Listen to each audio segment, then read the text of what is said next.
Thank you for tuning in to Radicards TV on Radicards.com. I'm your host, Patrick Greeno, and today we've got Rodney Viejo joining us for a conversation on some Derek Jeter cards that have recently surfaced and sold. And, you know, I catalog these listings in on the blog, so you can go there and type in the search bar and find all the stuff we're going to be talking about. So I was talking to Rodney the other day, and I was like, you know, what we should do is talk about these three cards, because really these three cards we're going to be discussing today are, outside of one of ones, the most important, if not the most popular cards of Derek Jeter from the 1990s. So we're going to talk about these one after the other. They're three huge cards, and we're just dive right into it here. This is a good time to do this because he's up for Hall of Fame induction this year, actually, 2020. This is his first year of eligibility, and I'm pretty certain he's going to be a shoe-in. It's going to be pretty easy to get him in. So let's just get right down into it here. Now, Rodney, you know, you and I have kind of watched these auctions happen, so feel free to dive into the conversation as we go. We're just going to kind of break it down here. The first one we're going to be talking about is the 1998 Donruss Crusade Red Call to Arms Derek Jeter card. Now, as you know, a lot of people, player collectors specifically, if their player is in the set, you know, they have to carve out some kind of a way to get this card, this red card, because usually collectors will get the green number to 250. Lucky ones will get the purple number to 100, and the super ultra crazy lucky ones will find their player's red parallel. The reds are numbered to 25 if you don't already know. Interesting thing about serial numbers is that oftentimes the most sought after serial numbers are the first, the last, and the jersey number. And this Derek Jeter that surfaced, this Crusade Red, has a serial number of 1 out of 25. So it actually possessed one of those key serial numbers. And I think that a card this rare, it doesn't matter the serial number. It's like it's icing on the top, but it's not going to be it's not going to be a deterrent for me, like, oh, it's not the first or last or jersey number. I'm not going to, pass on it. I'm like, fine, pass on it, and then wait a decade and a half, 2 decades, or the rest of your life to maybe not see another one. So yeah, exactly. The serial numbers on really crazy elusive unicorns like the Crusade Red, it's like a completely secondary to rarity. Just comes secondary. And so, Rodney, talk to me about your experience. You're an owner of a Griffey Red, and I'm an owner of a Thomas Red. So tell me about your experience with, trying to acquire the red. We're not interested really in who you bought it from. More like, what it was that drew you to looking for one, and what finally got you in touch with somebody who had one. Kind of like that story. You want to talk about that? Yeah, sure. So I've known about the Crusades, obviously, since they first dropped in '98. But of course, I didn't really know much about them, about how they were a stealth insert, about the different parallels, how you get a red, a green, and a purple. But as I started becoming more available to buying some of Griffey's higher end cards, the Crusade naturally was one card that I followed over the years, like starting in the early to mid 2000s, that exponentially jumped in price from 2005 to 2009, 2012, and then all the way up to 2016 when I got mine. And every year the card sold for new highs, whether it was through a private sale or online. And fortunately for Griffey, he's one of the guys that are public sales that you were able to follow. And it became a point to where in 2016, I was like, I have to find a way, if there's an opportunity, to make this work to get the card. So I ended up selling off a lot of cards from my PC once I came across a Griffey guy who I knew pretty well, and I was able to acquire it after some time. But the concept of the Crusade, and then as I was following the price increases, it made me think, like, why is this card increasing in price so much? And then I remembered the initial first time I saw it, a Crusade back in the late 90s, like the actual design and appeal of the card stands out. It's unique. There was no other insert at the time that looked like it. So it had that design factor. And then you throw in the rarity, and you can get the 250, the green, the one that's numbered to 100, and the purple, and then the ultra rare one that's numbered to 25 in the red. You combine that with the design, you have the rarity, you have a large player checklist, and then you throw in the fact that you don't know what set it's directly inserted in. So it's a Right. stealth insert, Right. Yeah. it just adds to the lore on top of the design, the rarity, the player checklist. And then on top of that, you have the fact that Pinnacle went bankrupt, or yeah, Pinnacle, Donruss Leaf Pinnacle went Hmm. bankrupt right after these were released. And it just added over time, like you would usually like, wow, this Crusade set is more than just a normal regular set. So like over time, I guess find a kind of a following within all of the like the hardcore player collectors. Right. And whenever you come across a Red Crusade, it's and you know all the backstory and the design and everything that went into it, it's hard not to want one. Hmm. It's hard not to try and do everything that you can to try and get one of your guy. Hmm. So Yeah, and we talked about this briefly just now. Well, you were mentioning this. This is a multi-product product. yeah. Is that this was inserted into 3 different products, and so you got to figure out like, okay, which product I'm going to buy to try to chance to get a Red Crusade, and how much of that product am I going to be able to have to buy to do that? That's kind of when I learned about multi-product releases like that, and that became a thing in '98, right? That was like with the epics this is too. this is one of other like a series of products that were like that. Mm-hmm. And so when I look at that, that kind of adds the intrigue of this set. And as you mentioned, these are some of the most beautiful cards ever made. So beautiful, in fact, that Panini has tried to replicate them in a way, and they're not bad. The Panini stuff is not bad, but the thing about the Panini is that it's not just green, purple, red. They threw in different serial numbers, blue, different colors, a yellow. There's a lot more to chase and all this stuff. It's fine, whatever. But I always go back to the originals because they're so amazing. Nothing can top the original. You can't. It's like there's you can't go back in time. It was in its place in its time for a reason. You know, and there's certain things you should just leave in that era, right? Mm-hmm. And the Crusades are one of those sets. And for those of you who aren't already familiar, all the players who had a Call to Arms parallel were slated to also have a non-Call to Arms standard Crusade parallel as well. Again, the green, purple, red.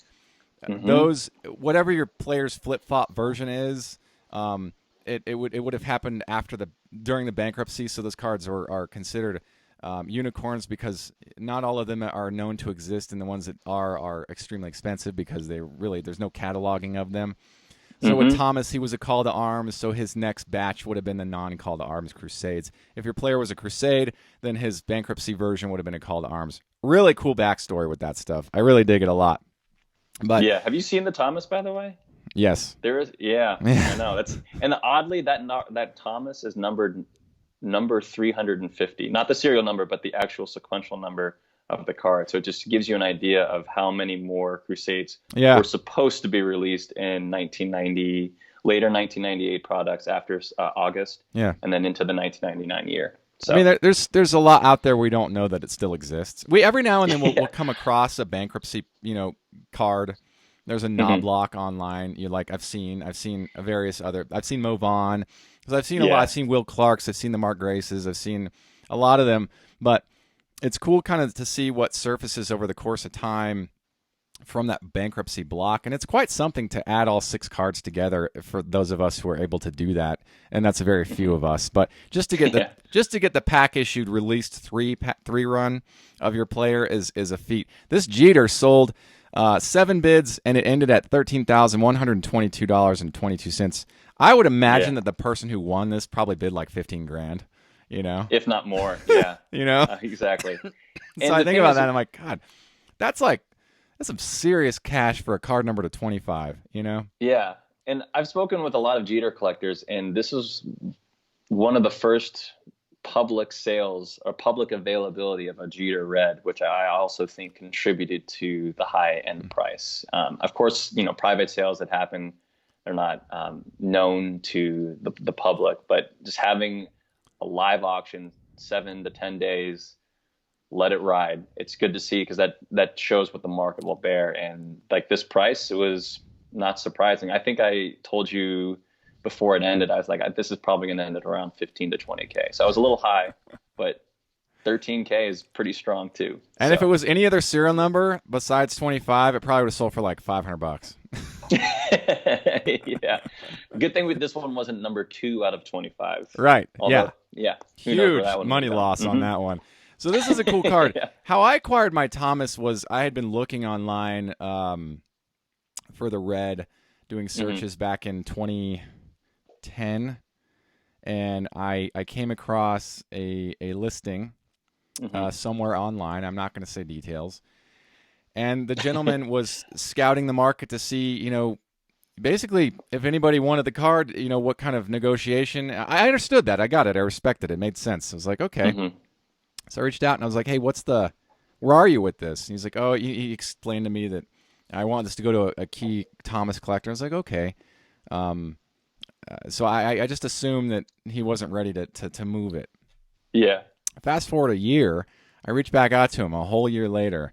I was like, hey, I just want to follow up and see where you are with this. How's it going? He's like, well, I've got one gentleman wants me to send him the card and then he wants to pay me. I was like, oh, no, don't do that. Like, that's just stepping into hot water. Yeah. Tell you what, I'll match whatever that guy wants to pay you, and you can hang on to the card until I pay it off. This was like late December of 2010, right? Yeah. And then he's like, let me think about it. By January 1, I'll give you an answer. The following day, he was like, Patrick, the card's yours. Send the first payment on whatever. And it was a 2-block payment I just sent him over the course of 2 different payments. And I was like, man, how great. So I got that in the mail, and I just kind of stared at it, and I was like, this is a beautiful card. And it scans really well, too. Something about these Crusades is they scan incredibly well. Yeah. But I wanted to share that story with you because it was the longest that I had gone with any transaction where the card actually didn't sell. Like, it was a whole year, that I emailed him, and then a whole year went by. And so I thought that was cool. That was kind of a fun sort of story. And I've seen 2 others surface over the last year and a half, and one of them had a refractor line, but those are the only other 2 I've seen in the market. And so it was kind of interesting to see 2 kind of over the course of like a year span surface. And they did really well in market. Like, I mean, I expected them to do really well. But anyway, I wanted to bring up this conversation and introduce the list with this 1998 Diners Crusade. It's Call to Arms, the CTA card. Derek Jeter, Crusade Red, number to 25. It sold, like I said, 7 bids at $13,122.22. Awesome. I know. Yeah. Next on the list here, and this is cool because these are real treats to watch, right? Like, you don't see this stuff very often, so it's nice to like dive into it when it does happen, because this next one we're going to be talking about, I don't know if I'll ever see another copy of this card. I really don't. We might. I might not. You might not. We might not. Yeah. This is an exciting time for any fan of Jeter. Yeah. Well, maybe good and bad, because maybe their pockets get a little lighter. But at the same time, just Jeter land right now, it's on fire. I'm glad I don't PC Jeter because it's too expensive. Yeah. There's no way I could right amass a collection that's respectable. Yeah, and with this Hall of Fame vote being it's going to be announced on Tuesday. Oh, okay, good. Yeah. So awesome. Great to hear it. This next one is the 1998 EX 2001 Essential Credentials Now, number to 7. 7 copies of this card exist. Now, what I love about this set, if you don't already know, the Essential Credentials Now, the serial number is exactly the same as the card number. So Derek Jeter's card number 7. He has a print run of 7. Frank Thomas, again, whatever his number is, that's what his print run is. I think his is 8, right? His is 8, yeah. Yeah. You should know that.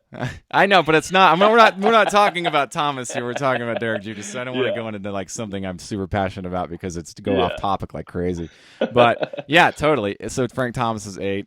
Thank you, Rodney. Serial number 8. But the Central Credentials future from 98 is the opposing of that. So, for example, if it's card number 1, the serial number is to 100, and then it's card number 100, the serial number is to 1. So you've got this kind of like interesting kind of throw around. It's kind of a backwards thing. Beautiful cards, by the way. That these Essential Credentials Now were designed on translucent green lucite. Then it goes into like a a solid plastic green, hot green, fluorescent, and then a hollow foil green. So you've got this really great combination of materials that make up the total card. The futures are the pink. If you don't already know, the futures are pink. They're just really good-looking cards. They really picked up a lot of attention over the last couple of years. I actually started working on a now set knowing I would never finish it because of its design. And I was always like, if I can get 60%, that's like a huge accomplishment. I have 25 of the cards, but still, like, most of them are, serial numbers in the later half and the higher run. Yeah, because those are the ones you see. And I expect, I'm not going to go after this Derek Jeter because at 26 bids closing at $34,010. I mean, $34,000. I mean, really, what could you buy for $34,000? you could probably buy a nice car. You buy a brand new car, a nice down sedan. payment on a house. Down payment. You can put down payments on a house. Yeah, exactly. Because it's usually 10% of total value, right? So you've got a $300,000 house in a pretty decent part of town and a normal large metropolis. Yeah. Down payment on a house. Thing about this card too, it's not graded. Not that it would matter. I wouldn't care. Yeah, this is one of those that doesn't matter. It's too rare. It's too rare. Serial number and grading on rare stuff like this, don't even care. Don't even care. All I care is that it gets to me safely, right? I just make sure to give me tracking number because that would be great. If I could sign for it, even better. But this card, I don't know if we'll see another one. I honestly don't know because it's so rare. 7 copies. Yeah. It's wild. I want to say I saw whoever's number 6 in the set. I think I've seen that now as well, but I don't think I've seen anything beyond. It might have been like Juan Gonzalez. Number 6. I think Juan Gonzalez is number 6. That's the first person that popped in my head too. He might be. He might be number 5. Whatever the case, he's in this first 10 card block, and so I've seen that card also did really well in market. But when I see Jeter, it's like Jeter and Griffey. I always feel like those are the two. Obviously, we're never going to get into Kobe and Michael Jordan stratospheres ever because we don't have the international market, but we still have a very strong local market, and this proves it. This is testament to that. So I want to talk about this. Now, did you ever acquire or have you come across the Now for Griffey? Oh, I wish. Okay. The Now is it's a card that I've had access to. Okay. We can say that. Right. I just haven't been able to ever like close a deal, mostly because the owner was like, no, I'm not looking to sell at this time. Okay. And even back in 2010, the price tag was $5,000 to $7,000. Yeah. And that's a decade ago. Yeah. So I bet the Jeter about around 2010, if I came across that, it'd be a little bit more, if not the same, because of it's a slightly lower print run by 4. Okay. So that's why the valuation over a decade, given the recent uptick, and what I mean by recent is within the last 5 to 6 years, in just popularity and surge of 90s cards in general, especially within the last 2 to 3 years. And then you throw in, if you think about the age range, people our age or who grew up in the 90s, they have a little bit more access to funds to allow them to be able to spend on these cards. And then you throw in these guys are now retired or in the Hall of Fame already. A lot of the guys in the first 10, first 10 cards like Jeter, Griffey, Ripken, etc. A-Rod. And then I think, and A-Rod, yeah. And I also think that you have to acknowledge the basketball market, even though it's a completely different sport, international, the trickle down effect of the popularity of the same cards in basketball with all these other players like Jordan, Barkley, Ewing, etc. That popularity in the basketball cards, it trickles down and affects these guys in baseball. That's a theory that I have. But I don't think it's driving the popularity, but it's just a combination of all of these factors.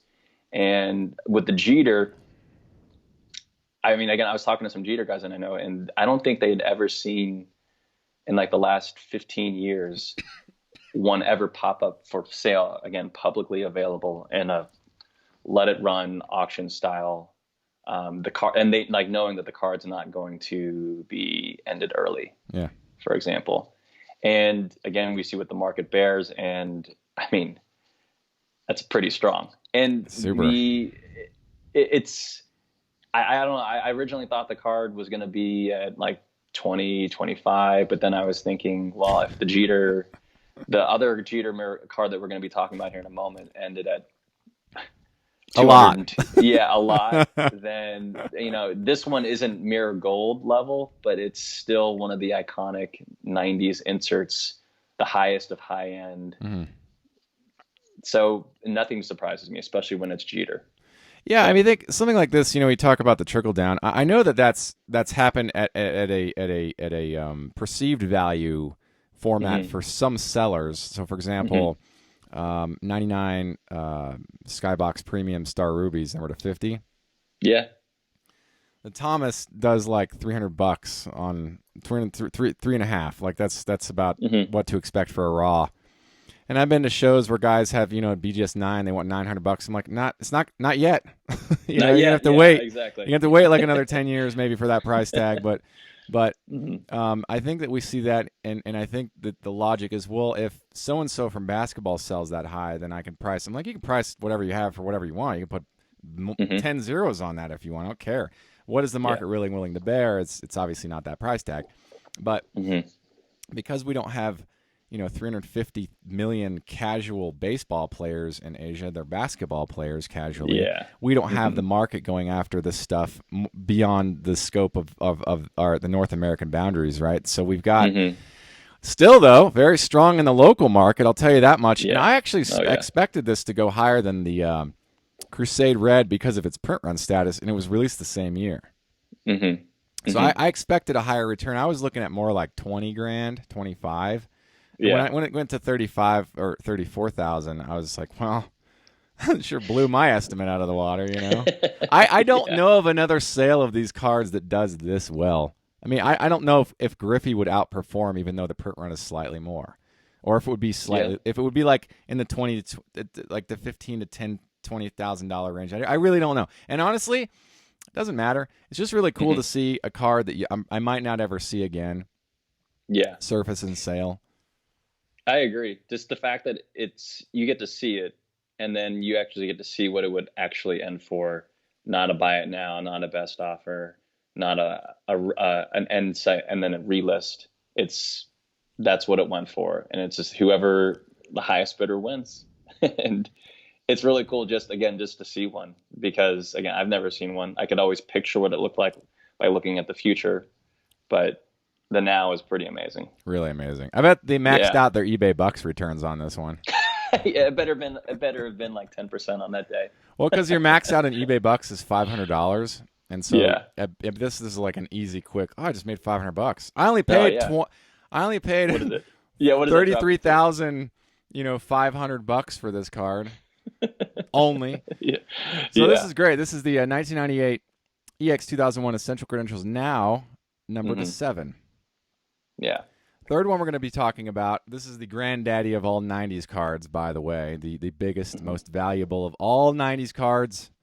This is the 1996 Select Certified Mirror Gold Derek Jeter PSA 10, the gnarliest card in the gnarliest grade, and it sold it sold in October of 2019, 88 bids at $202,000, just north of $202,000. I never thought this card would cusp the six-figure mark.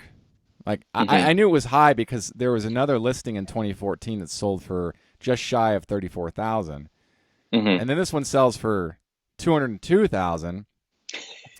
So a return is about $170K, and we talk about this concept of ROI, that if I had bought that, because this is a Pop 2, so the other one sold in 2014 for just shy of $34,000.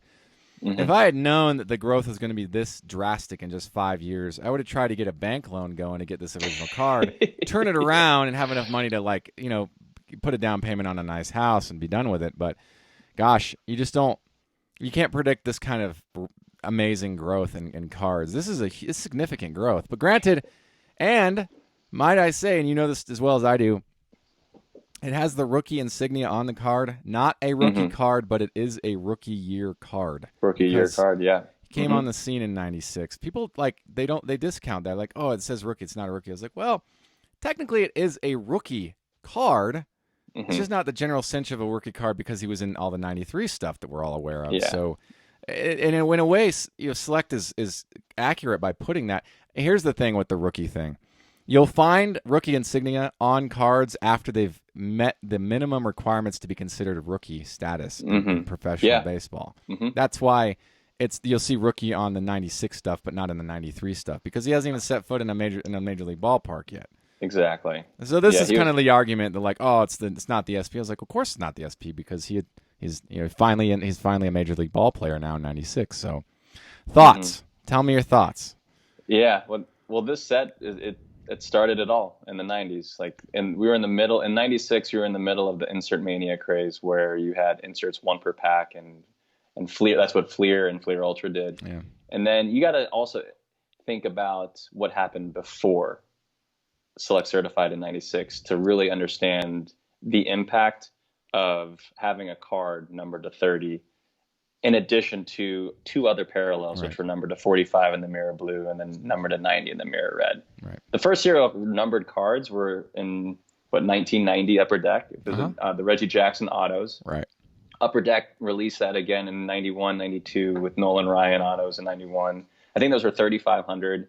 And then in 92, you had Lou Brock and Vita Blue numbered to 3,500. So, okay, that's really low for 1990. That was unheard of. And those were all to 2,500.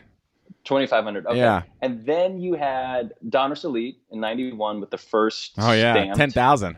10,000. And then they did that every single year, 92, 93, 94, 10,000. Then sometimes you'd have a 5,000 for the autographs. Or the tribute card. When you get to 96, the only cards, think about also the companies that were in serial numbering. Upper Deck did not have any serial numbered cards in 96. Fleer didn't have any cards numbered to anywhere near below 100. Topps and Bowman wasn't serial numbered cards at all. Pinnacle Score did not serial number any cards.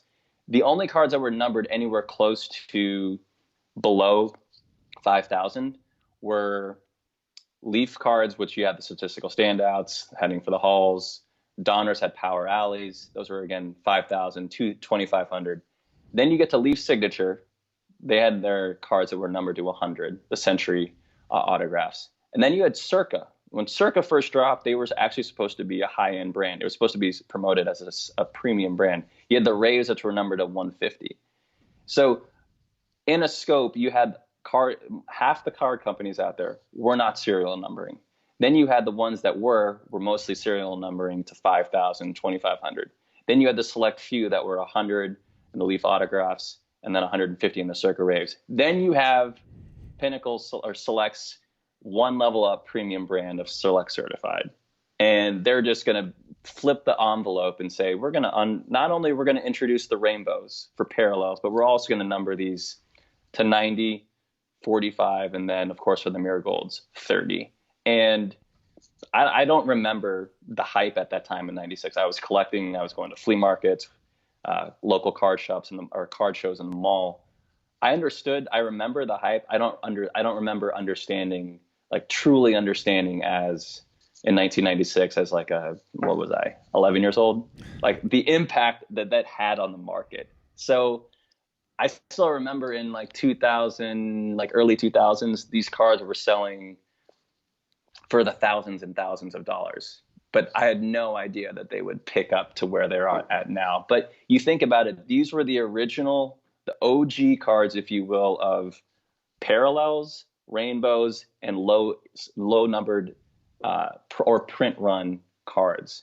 Because after that, in 97, you saw the Fleer had to one up them with the masterpieces. Right. So Select Certified started it all, and we have them to thank and or curse with now the 20 different color parallels we see with Topps and Panini. But hey, that's why you can't top and you can't criticize the original, the ones that brought them and they changed the game. And these are great talking points to discuss that with Select Certified, the less than 100 print run is what it is, right? That block, because let's not forget that Studio did the silver press proof that year, and that was retail only, and it was to 100. Yeah. Let's also not forget the Leaf signature autographs gold; those were also to 100. But companies weren't going below 100 unless you're picking up executive master set editions, which weren't even available to us anywhere at that point. They're not Yeah. pack issued cards, so they really kind of don't count, you know. And Hmm. so, yeah, I think that's where Select Certified produced in a more mainstream manner. And I say mainstream, I say that like loosely because they're very rare. All of them, all of Yeah. those certain mirrors are rare. The blue, the red, the Hmm. golds, and the gold in baseball is the only version of them in all the sports where the gold goes all the way to the edge. In hockey Ah. and football, Hmm. they Hmm. stop and they have a portion of the card in silver hollow foil like they do the reds and the blues. So kind of an interesting Mm. fact. But going back to 1990, okay. So let me rewind a little bit. With Yeah. the print run to a 30, these cards don't have serial numbers on them, which I like. But also Yeah. too is that they're not the first in the 90s to have print runs below 100 because there was the Reggie Jackson auto and Hmm. he signed his name and then put Mr. October under his name for all the serial numbers that had 2 zeros at the end. So he's 25 of them have Oh. 25 of them have Mr. October printed on them. So those of you who have bought a Mr. October doesn't have a print run that ends in 2 zeros, you kind of got duped. But that's the first. That was the initial That's first. really good info. I didn't know that. Yeah. Yeah. So that's the very first time. And coincidentally, it's also the first pack issued autograph in baseball, Hmm. baseball Yeah. cards. Hmm. So it started Hmm. the trend of the pack issued autograph. It also had initially a lower print run in the Mirror Golds at 25. Those Yeah. cards aren't as popular as the Mirror Golds because although they're amazing, they're not as attractive in a lot of ways, but they have other qualities that make them valuable and interesting. But the Mirror Golds will be, I think, coveted and for many years to come. And you know, I hope that when I'm able to acquire my Thomas Mirror Golds, they're still going to be within reach. That's my hope, is that I'll still be able to Yeah. get them for a price. I mean, it's not the rookie year status that Jeter has, you know, assumes with this product. So Hmm. there are other players in the set that will always do well, but Jeter and Griffey will always be in the kind of like the spine that makes up the body of that set in terms of value. Um, Exactly. and you know, I I used to collect Griffey in the '90s. He was the guy. He and Thomas. I always collected Thomas a little bit more, but I kept all my Griffies over the years. But I missed this product when it came out, and I think it was because it was high up on the shelves behind the counter, and I you know You I didn't couldn't have the reach money it. because I was looking at Yeah. stuff on the bargain shelf and the bargain Hmm. tables, and I wasn't even paying attention to it. Hmm. The highest value product I remember was '96 Leaf Signature because that was the time when it seemed like everybody who was anybody in baseball had an on card pack issued autograph at Hmm. $10 a pack, and I was like, oh my gosh, that's a lot of money per pack. Yeah. You know, I had a friend of mine buy a pack and we opened it, and he got Tom Candiotti, and I remember thinking it's still cool, it's still on card, you know, Yeah. because they were one auto a pack, and I remember being One per floored by pack. that. Yeah. But I remember that. Hmm. with this card at 200K, well, a little north of 200K, and originally selling for just south 34,000, that jump in just 5 years is incredible. So kind of, you know, it leads to the question is that will this card be the first card in baseball modern that's not a superfractor or one of one that will reach the $1 million mark? That's the question. Now that's assuming that Jeter will Hmm. always be behave himself in his life, right? He won't Yeah. take on any negative brand impacting decisions. He'll always Hmm. make good decisions, and so once he makes the Hall of Fame, the Jeter market will see another spike that will calm, but everything will be obviously still higher than it originally was before the Hall. Yeah. I But agree. I always see that spike and then it comes down a little bit, like Ivan Rodriguez stuff when he made the Hall. His Yeah. 91 Ultra and a PSA 10 was selling for like 60, $70. Now it's back down to $30. And so it's like, you see those Hmm. spikes. Lee Smith stuff was doing crazy last year. Now it's probably to a degree come back down to earth a little bit, but the Jeter stuff is about to explode. And I just think it's really cool to talk about these things kind of at this time because such a good time to sell Jeter stuff. Yeah. You It know? is. And you know, with the Hall of Fame bumps that you see with players, like for Griffey for example, like you said, there was a jump, a spike from January all the way to his induction in July, and Right. then it did settle down, but it settled down to a new norm that was higher than it Yeah. was before that. Yeah. And you know, I expect to see the same thing with any other player that gets inducted into the Hall of Fame going forward. Yeah. Again, unless nothing else, yeah, all things considered being the same. So, And you know, I talk about this in a podcast before, is that when guys are in a situation where some milestone's about to take place, they're about to win a World Series, about to get inducted to the Hall of Fame, it's a good time to be a buyer, but you better have money to bring, because a lot of times you'll come across some really interesting things and you're going to have to fork over some piles of cash for them. And it's really interesting that these three sales happened between October and January of this 2019 into 2020, and so it's been fun to watch the market. But seeing these three cards of, like I said, arguably the most important, I think they're the most important non-one of one Jeter cards from the 1990s, in my opinion, in terms of popularity. Obviously, the starting 9 is to 9 doesn't get nearly the attention that these three cards do, and so. I see this stuff as like, wow, this is just such a cool time to talk about three huge sales. So this is the 1996 Select Certified Mirror Gold Derek Jeter PSA 10, sold on October 17th, 2019. 88 bids at just north of $200,000. Just incredible. Incredible. It's incredible. It's awesome. And it's just awesome to see for the hobby. Like in general, like no matter what player it is, you're seeing like that's bringing a lot of attention to the hobby, and especially for in baseball. Select Certified was only in football, baseball, and hockey, and it wasn't in basketball. So it's its own.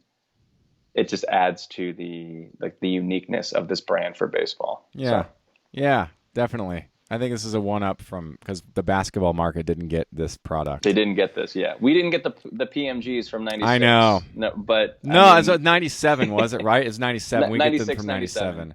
Yeah, 96, because 97. Because Metal was released in 96, and I remember being like, this is an awesome product. The Platinum Parallels, these are great. I know. So that's what think about that. The Platinum Parallel from 96 Metal in baseball. That could have been the PMG. Well, it would have been in 97, the PMG, because that's what the same design from the basketball market is, the 97s. But it doesn't matter. Fact of the matter is we didn't get it. And you know what? Seriously? It's 2 less things to chase. Exactly right. I couldn't imagine. So if that's the other cool thing to think about, it's like a what if. What if there were PMGs in Metal, like their first inaugural year, or even, and they were numbered to 10 and 90. Yeah, right. 90. That's like... those would be competing with the 96 Select Certified Mirror Golds. And you would think, like, that's just a fun thing to think about as being a nerd collector. Well, I'm right there with you, man. I think about this, that because there's no control group version of ourselves to compare our excitement with, we probably wouldn't even think about it one way or the other if because we had been exposed to it. The conversation of, like, what would the market be like if baseball cards never had the Donruss Crusades? Well, we'd have other cards that we are chasing like crazy. Like, these conversations are interesting because we talk about, what if we had a 1990 Upper Deck Frank Thomas rookie card? How cool would that be? Or in the Donruss market, he had a rated rookie Donruss card. How cool. Or if Griffey had a foil, short-printed, condition-sensitive rookie card, like Jeter in 93. It's like, oh, man. You can go it's endless. It is. It is endless, no doubt. Or if Edgar Martinez's card from 88 Donruss rookies wasn't a UER and it actually featured Edgar Martinez. Yeah. What if the Maglio Ordonez card, and the same reason for the 1998 Bowman Chrome card? I think about this and I'm like, well, there are endless spins to, like, the what ifs of the hobby, right? But the beauty is we have something, and we have a lot of something, and there's a lot to chase. And if you're a player collector, there's no end, it seems like, in sight. And I feel like even if you're playing career era stuff, you're still up against a huge battle with all the one of ones and the promos and the bankruptcies and the master set editions and the rare salesman examples and all that stuff. So there's always something to chase, and especially for guys like us who are our guys, their prime was in the 90s, because Griffey and Thomas, I think Thomas had more inserts in the 90s than any other player, and Griffey was right next to him. Yeah, because Thomas he was featured more, Leaf featured him like really well in 92, 93 inserts, whereas Griffey was not really featured in each. He didn't have his own insert set. Like in '92, Frank had his own insert set and Leaf, like his own dedicated. And then they did so in '93, and then 95. Yeah, and then '95 too. And then the 95 jumbos, and the 93 jumbos. Mm-hmm. So you got like multiples. And Griffey had some of those mail away, exchange set type things from Upper Deck. They did those as like 5x7 die cutted, whatever. So there's a lot. And Griffey was featured on like Griffey's Hot List and all these other things they incorporated him into. And how many times has Upper Deck produced a reprint of 89 Upper Deck Griffey, right? Yeah, exactly. It's like Topps producing reprints of the 90 Topps Thomas like almost every year now. And it's like, at some point, this is kind of sort of it's off topic, but at what point does commemorating a card become kind of passé? Yeah, or just worn out. Right. Like well, that's passé, right? Like it's out of fashion. Recollection, autograph. Yeah, I hear you. But recollections, when they were initially released back in like the early 2000s, those were amazing. I know that was great because the novelty was there, and then when it's done over and over and over, I mean, you're going to have a die card collector, a group of collectors who they really like that initial year, like 1990 Topps Griffey, and then they're re-releasing that autograph, stamped, top certified autograph issue. Like they're going to want that for nostalgia reasons, but then is it going to continue? Who knows? But that's what they do now. So yeah, I mean, there's nothing wrong with that. I think that Topps Archive Signature Series sort of like butchered the whole buyback concept, like hung it out to dry, like a scene on like Texas Chainsaw Massacre. That's kind of how I felt. It was like when it first happened, I noticed it. I cherry picked 2 cards, and then that same day, like several more were listed. I was like, "There's no way I'm doing this. I'm not doing this." Yeah, I'm out. No So the ones I have, I'm happy with, and I just kind of watched the sort of the flow, and I archived a gallery of them. That's kind of what I like to do now, is because there's so many different ones, and it's such a gamble. You're going to pull a John Olerud, or you're going to pull a Hank Aaron. Nothing wrong with John Olerud, but for the cost to get the pack, it's a lot. What you're putting into it. Yeah. So anyway, going back to this, let's go back to the Jeter stuff. I'm glad we got a chance to talk about these 3 cards: the Crusade Red, the EX Now, and the Mirror Gold. Those are 3 huge, huge cards. You can go to Radicards.com. You can search for these articles, and see the images there and the photos. Of course, they're featured here front and center as we're talking. Thank you for tuning in, Rodney. Do you have any final thoughts? No, I appreciate you having me on. Thanks again. Of course. My pleasure. Thank you for tuning into Radicards TV on Radicards.com. And until next time, enjoy collecting. If you like this content, please subscribe. Thank you. Enjoy collecting.